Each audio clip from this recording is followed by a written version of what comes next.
Okay, Oli, good to meet you here at the Business Innovation Expo at Excel. You're here about water, but how the hell did you get into it?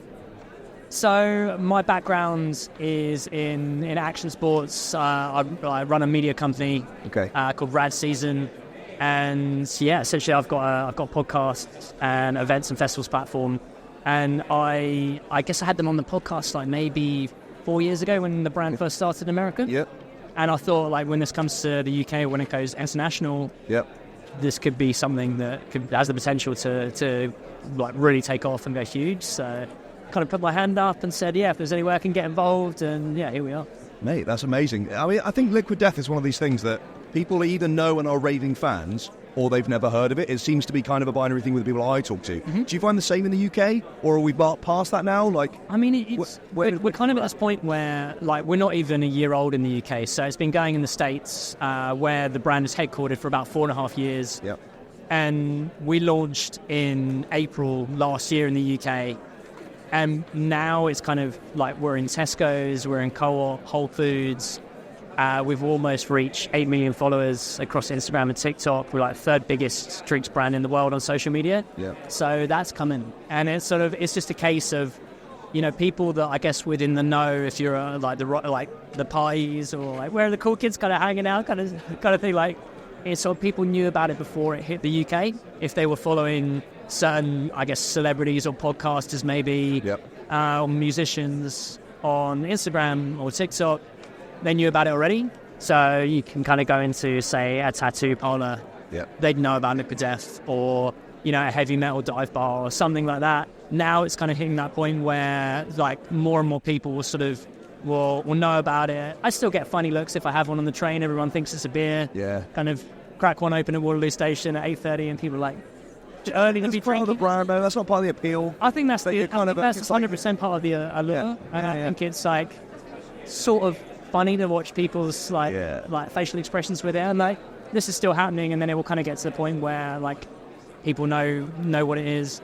But even like I'd take a double take if I saw it far away. The white can may look like a Stella, the sparkling looks like a Guinness. It's kind of like it has that kind of playful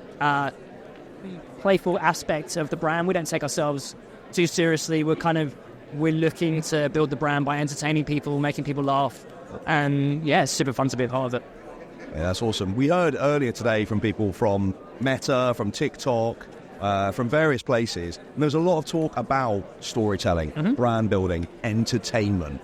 Do you see that as being a thing? Obviously it's a thing for your business, but do you see that across the rest of the market? Do you think you're the only brand doing that in the space, or do you think more people are going to jump on that bandwagon with time?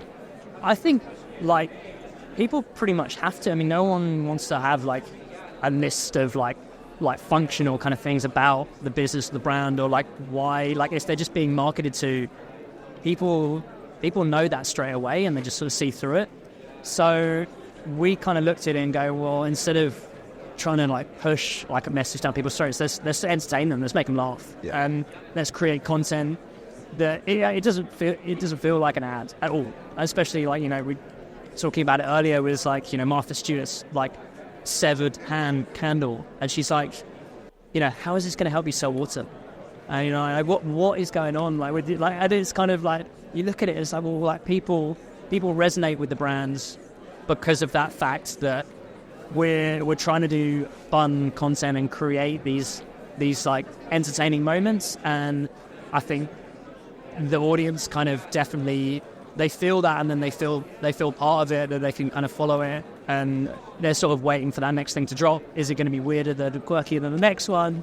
It's a little bit of that shock value, but everything's sort of done in a cheeky way that it's not, we're not trying to offend anybody, or it's just like we take the mick out of ourselves, and just trying to have fun and trying to entertain.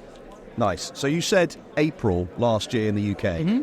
What's the challenges you see yourself facing as a business in the next 12 months? Within the UK specifically? Yeah. So I guess for us it's sort of continuing to grow that brand and do things that are localized and do things that are British, and kind of my role as like lifestyle marketing director, or like, like looking after everything lifestyle, is how do we get it out there? How do we like credibly like integrate the brands where like other brands basically have to pay their way into? Yes. We don't put money on sort of like sponsoring things, so everything's really organic, and it is that hand in hand, and the skull does the talking. I love that, and I think that's fantastic to think in terms of other brands, other industries, how people are paying to get in. They are paying for what they consider to be marketing, but you seem to be the only brand that I can think of, at least, and certainly in the UK, that the product is almost irrelevant. Would you agree with that or not? Do you think the product's important? The product is 100% important. I mean, the water comes from the Austrian Alps. We produce it over there, and then it sort of gets, for us in the European market, and then gets sent to the UK, and then it gets sent over in all our other regions. But the product is 100% important. I mean, if the water tasted gross, no one's going to drink it, right? And it's kind of like the product and the quality of whatever the product or service has to be there. And then it gets strengthened by the brand and the messaging and the marketing behind that. Yeah. So it's product first, then message. I'd say both at the same time. Both at the same time. I love that, and that's a really good note to end on. Thank you, Oli. Cheers.